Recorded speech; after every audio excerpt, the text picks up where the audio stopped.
ఇజ్రాయేలు రాజ్యంలో రాజులుగా పరిపాలించిన వారిలో ఒక్కరు కూడా మంచి పరిపాలన అందించలేకపోయారు. ఫలితంగా ఇజ్రాయేలు ప్రజలు ఇష్టానుసారంగా జీవించారు.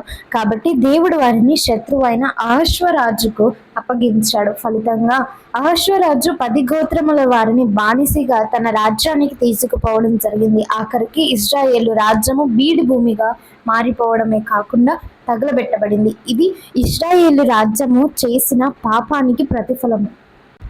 మరొక పక్క యూదా రాజ్యంలో మొత్తం 20 మంది రాజులు పరిపాలన చేయగా వారిలో 8 మంది రాజులు అద్భుతంగా పరిపాలన చేశారు. ఈ కారణంతో ఆ దేశము వర్ధిల్లుతూ ముందుకు సాగింది.